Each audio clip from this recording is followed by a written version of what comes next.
Start. अध्यक्ष महोदय, राष्ट्रीय शिक्षा तथा अन्य भाषाओं के प्रश्नों पर मैं इस समय चर्चा नहीं करना चाहता। इन दोनों विषयों पर चर्चा भाषा विधेयक के आने पर की जाएगी। इस समय मैं यह चाहता हूँ कि पहले इस बात पर विचार करें कि शिक्षा का माध्यम कौन सी भाषा हो। मेरे विचार में भाषा के हित में इस बात की अत्यंत आवश्यकता है कि अपने देश में मातृभाषा को या जिसको हम अपने हित की राष्ट्रभाषा कहते हैं उसको शिक्षा का माध्यम बनाया जाए। उच्चतम शिक्षा का माध्यम भी मातृभाषा होनी चाहिए। इसमें पाठ्य पुस्तकों की कठिनाई हो सकती है, लेकिन यह कहना कि जब तक पाठ्य पुस्तकें ना बन जाएं तब तक मातृभाषा को शिक्षा का माध्यम ना बनाया जाए, यह गलत तर्क होगा। यह तर्क अपनाया गया तो हम कभी भी मातृभाषा को शिक्षा का माध्यम नहीं बना पाएंगे। यह तो वही बात हुई कि जब तक मैं तैरना नहीं सीख लूँगा तब तक पानी में पैर नहीं रखूँगा। इस तरह तो मैं समझता हूँ कि कभी तैरना नहीं सीखा जा सकता। इसलिए किसी तरह एक बार पानी में कूद जाएं, एक बार यह फैसला कर लें कि मातृभाषा को शिक्षा का माध्यम बनाया जाएगा और तत्काल यह फैसला लेकर शिक्षा शास्त्रियों से कहा जाए कि वे तेज़ी से पाठ्य पुस्तकें तैयार करें या उसका अनुवाद करें।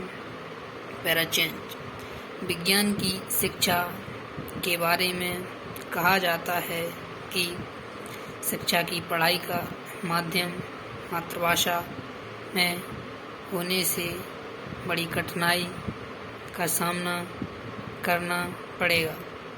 मैं इस बात को नहीं मानता। मैं तो यह मानता हूँ कि मातृभाषा में विज्ञान की शिक्षा देना सबसे आसान है। समाजशास्त्र की शिक्षा को मातृभाषा के माध्यम से सिखाने में शायद कुछ समय लगे, उसकी पाठ्यपुस्तकें बनने में शायद कुछ समय लगे, लेकिन विज्ञान की पढ़ाई के बारे में यह बात नहीं कही जा सकती। विज्ञान के फॉर्मूले में ज्यों के त्यों रखे जा सकते हैं। विज्ञान की शब्दावली को भी ज्यों का त्यों रखा जा सकता है, केवल उन्हें मातृभाषा में समझना है।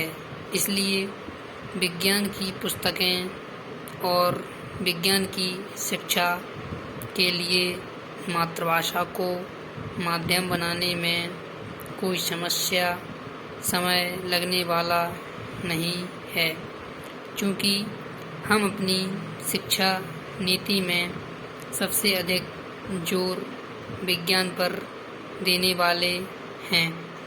इसलिए मैं समझता हूँ कि यह सबसे अच्छा कार्य होगा यदि हम मातृभाषा को शिक्षा के माध्यम के रूप में स्वीकार कर लें।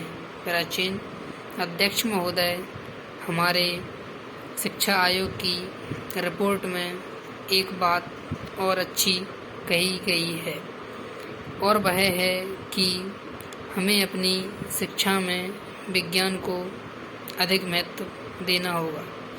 आज की दुनिया में यदि हम तेज़ी से प्रगति करना चाहते हैं तो इसमें कोई शक नहीं कि विज्ञान की शिक्षा पर सबसे अधिक जोर दिया जाना चाहिए। लेकिन इसके साथ साथ श्रीमन में यह भी निवेदन करना चाहूँगा कि विज्ञान की शिक्षा के साथ साथ हमें अपने बच्चों की अन्य विषयों की शिक्षा पर भी महत्व देना चाहिए।